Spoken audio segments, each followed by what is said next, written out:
अखिलेश के मंसूबों पर पानी फेरने की तैयारी, बीजेपी खेमे में नए दांव की चर्चा जारी। योगी और नितिन नवीन ने संभाली कमान, 2027 की लड़ाई का धमाकेदार आगाज। दलित वोट बैंक पर सपा का बड़ा दांव, लेकिन बीजेपी भी बूथ से लेकर टिकट तक नई रणनीति पर जुटी। आखिर किसका प्लान पड़ेगा भारी, सियासी गलियारों में छाई चर्चा। बीजेपी के लिए हमेशा ये कहा जाता है कि वो चुनाव के लिए हमेशा तैयार रहती है। इस बार भी कुछ ऐसा ही देखने को मिल रहा है, क्योंकि 2027 के विधानसभा चुनाव को लेकर बीजेपी ने ऐसे शातिराना चाल चली है कि अखिलेश के मंसूबों पर पानी फिर सकता है। यह हैरानी की बात नहीं, बिल्कुल सच है, क्योंकि यूपी की राजनीति में 2027 का चुनाव अभी भी दूर है, लेकिन उसकी बिसात अभी से बिछनी शुरू हो चुकी है।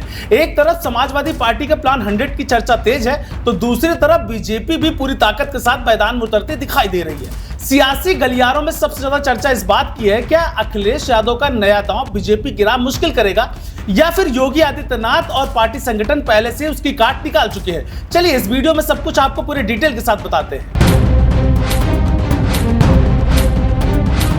दरअसल राजनीतिक सूत्रों के हवाले से दावा किया जा रहा है कि समाजवादी पार्टी 2027 के विधानसभा चुनाव में बड़ी संख्या में अनुसूचित जाति या अनुसूचित जनजाति के उम्मीदवारों को टिकट देने की रणनीति पर काम कर रही है। माना जा रहा है कि इसका मकसद पीडीए यानी पिछड़ा, दलित और अल्पसंख्यक समीकरण को मजबूत करना है। 2024 को लोकसभा चुनाव में जिस सामाजिक संदेश की चर्चा हुई थी, अब उसी मॉडल को और बड़े स्तर पर अपनाने की कोशिश मानी जा रही है। हालांकि पार्टी की ओर से उम्मीदवारों की अंतिम सूची या आधिकारिक घोषणा अभी तक नहीं हुई। इधर भाजपा ने भी संगठनात्मक मोर्चे पर अपनी तैयारी तेज कर दी। राष्ट्रीय अध्यक्ष नितिन नवीन की मौजूदगी में कई बैठकों में बूथ सशक्तिकरण, संगठन विस्तार और मेरिट के आधार पर टिकट देने जैसे संदेश सामने आए।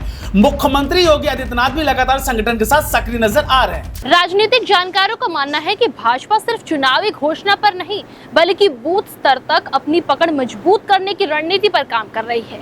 दोस्तों, ऐसे में अगर विपक्ष सामाजिक समीकरणों पर दाव लगाएगा, तो भाजपा संगठन और सरकारी योजनाओं के आधार पर जवाब देने की कोशिश करेगी। अगर उत्तर प्रदेश का चुनावी गणित देखें तो दलित वोट बैंक सबसे अहम माना जाता है। पिछले कुछ चुनावों में इस वोट का रुख अलग अलग दलों की ओर जाता रहा है। बसपा की परंपरागत पकड़, भाजपा के गैर जाटो दलितों में पैठ और सपा की नई सामाजिक रणनीति, इन तीनों के बीच मुकाबला दिलचस्प माना जा रहा है। यही वजह है कि हर राजनीतिक दल इस वर्ग तक अपनी पहुंच मजबूत करने की कोशिश कर रहा है। राजनीतिक चर्चा यह भी है कि 2027 का चुनाव सिर्फ यादव, मुस्लिम या ओबीसी समीकरण तक सीमित नहीं रहने वाला, बल्कि दलित वोट बैंक भी निर्णायक भूमिका निभा सकता है। राजनीतिक जानकारों का कहना है कि आने वाले महीनों में टिकट वितरण, संगठन और सामाजिक समीकरण सबसे बड़े मुद्दे बनेंगे।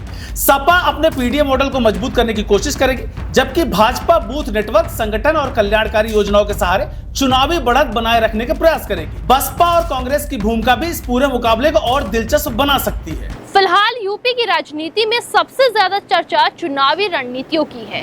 कौन किस सामाजिक वर्ग तक पहुंचेगा, किसका संदेश ज्यादा असर करेगा और किसकी रणनीति मैदान में सफल होगी, इसका जवाब आने वाले समय में मिलेगा। लेकिन इतना तय है कि 2027 की जंग अब सिर्फ नारों की नहीं, बल्कि सामाजिक समीकरणों और राजनीतिक रणनीति की भी सबसे बड़ी परीक्षा बनने जा रही है।